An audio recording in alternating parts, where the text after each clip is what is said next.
नमस्ते. मैत्रीबोधच्या परिवर्तनाच्या या शाळेत आपल्या सगळ्यांचं स्वागत आहे.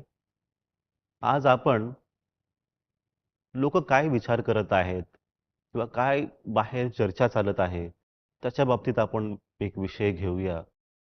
आणि ही चर्चा आहे, जीवनात सक्सेसफुल कसं व्हावं किंवा काय आहे त्याला आपण असं म्हणू की हे सक्सेसफुल आहेत. आता इथे इंग्लिश शब्द मुद्दामून आपण वापरतोय, कारण की हीच भाषा चाललेली आहे. सक्सेसफुल व्हायचं आहे. मला सक्सेसफुल व्हायचं आहे. आता ह्याची परिभाषा काय आहे? ह्याची व्याख्या काय आहे? हे समजण्याचा आपण प्रयत्न करू. अनेक स्तरांवरती म्हणजे भौतिक स्तरावरती आपण जर पाहिलं, तर सक्सेसफुल होणं म्हणजे पैसे कमवणे, प्रसिद्धी किंवा शक्ती, पॉवर, की मी CEO आहे कंपनीचा, मोठा एक मालक आहे किंवा कुठे मी म्हणजे एक मंत्री आहे किंवा एक गावातला सरपंच आहे. म्हणजे मी कुठेतरी माझ्याकडे पॉवर आहे. मला पुढे पुढे जायचं आहे, मोठं व्हायचं आहे. मोठं व्हायचं म्हणजे जास्त पॉवर, जास्त पैसे, जास्त प्रसिद्धी, आपलं फोटो झळकवणे कुठे कुठे प्रिंट करून. मग आता हे असं केलं म्हणजे आपण सक्सेसफुल होतो का? हा प्रश्न आहे. विचार करा की खरोखर हेच करून होईल का म्हणून. बाहेर जी धावपळ चालू आहे, धावपळ ह्याच्यासाठी चालू आहे की प्रसिद्धी प्राप्त करणे, पैसे जास्त कमवणे. आता पैसे आपण वाईट मार्गानेही कमवू शकतो. प्रसिद्धी आपण वाईट मार्गानेही प्राप्त करू शकतो. पण आता हा मार्ग योग्य आहे का? तुम्ही विचार करा की असं जर आपण केलं, तुम्हाला कसं वाटेल की चुकीच्या मार्गाने आपण प्रसिद्ध होत आहोत किंवा श्रीमंत होत आहोत. किती काळ तुम्ही तसं राहाल? कुठेतरी आतमध्ये असं वाटतं की रे मी चुकीच्या मार्गाने चाललो आहे. आपण काहीतरी चुकीचं करत आहोत. मग तिथे आपल्याला थांबावं लागतं की नाही, आपण धर्माच्या मार्गाने करूया.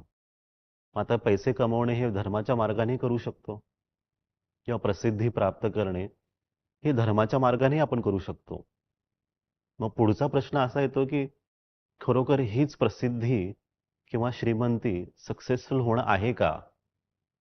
हेच प्राप्त करायचं आहे का? एकदा एक गुरु होते आणि त्यांना भेटायला एक प्रसिद्ध व्यक्ती त्या काळात आला, श्रीमंत.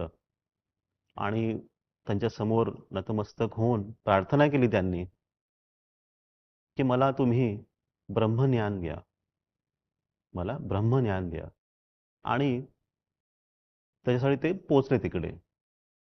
तर गुरुजींनी त्यांच्याकडे पाहिलं, सूट बूट घातले होते त्या व्यक्तीने, आणि पाहून सांगितलं की तुम्ही काम करा, पुढच्या 7 दिवसानंतर येऊन भेटा आणि तुमच्याकडे जितके पैसे असतील ते सगळे पैसे तुम्ही सोन्याच्या रूपात ह्या बागेत भरून तुम्ही या आणि नंतर मी तुम्हाला ब्रह्मज्ञान देतो.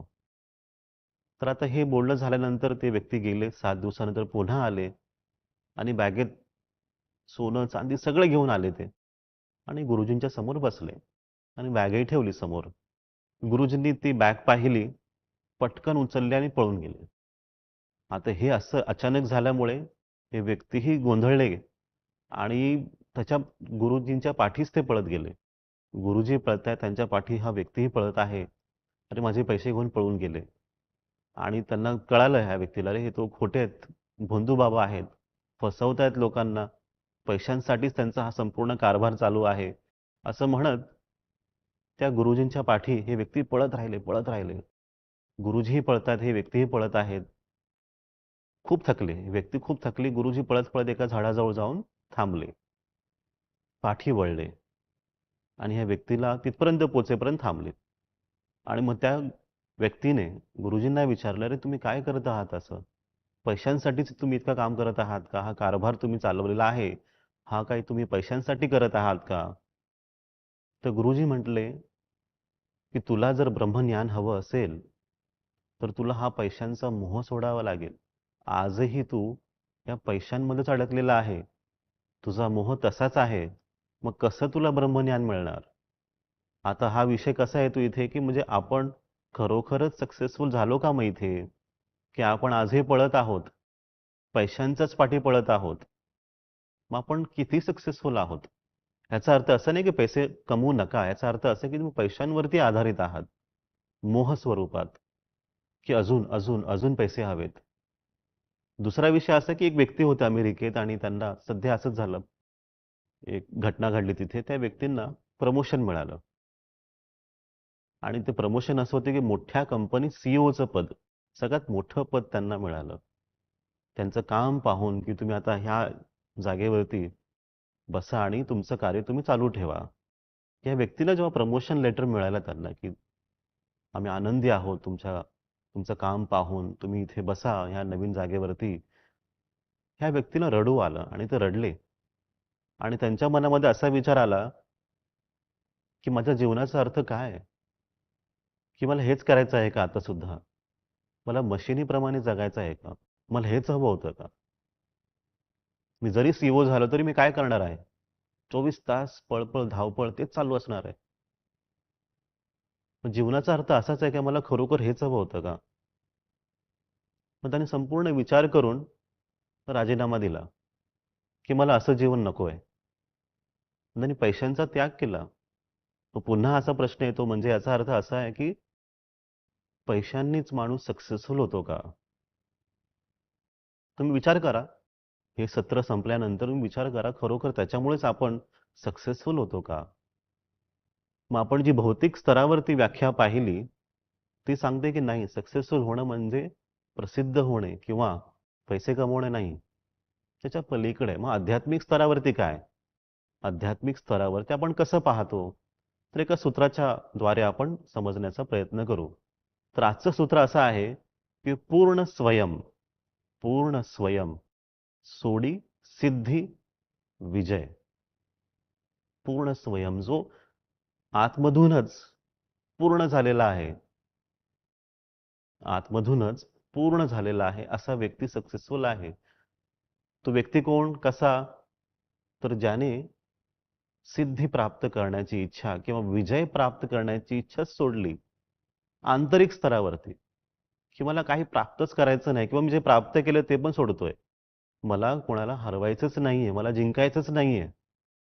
हा जेव्हा भाव आतमध्ये येतो, तेव्हा खरोखरच आपण सक्सेसफुल झालेलो असतो. एक स्थिरतेचा अनुभव, संपूर्णतेचा अनुभव, शांतीचा अनुभव, सगळं असण्याचा अनुभव, हा तो पूर्णत्वाचा अनुभव आहे. याचा अर्थ असा नाही की तुम्ही कर्तव्य करत नाही, काम करत नाही, तुम्ही सगळं करता. सक्सेसफुलचा आपण असा अर्थ पाहू शकतो यशस्वी होणे. जे तुम्हाला प्राप्त करायचं आहे ते प्राप्त करणे. हे आपण असं समजू. सक्सेसफुल होणे म्हणजे संपन्नता नाही, भरभराट नाही. सक्सेसफुल होणे म्हणजे यशस्वी होणे. जे कार्य हाती घेतलंय ते पूर्ण करा, त्याला न्याय करा. हे असावं. पण कुणाला हरवायचं नाहीये, कुणावर जिंकायचं नाहीये. तर मी स्वतःच पूर्ण आहे, अशी ही अवस्था, अशी ही भावना म्हणजे सक्सेसफुल होणे आहे. पुढचे 7 दिवस ह्याच्यावरती विचार करा. आपण पुन्हा भेटू. एक नवीन विचार घेऊन, नवीन सूत्र घेऊन. आपल्या सगळ्यांचं कल्याण हो, आपल्या सगळ्यांचं मंगल हो. नमस्ते.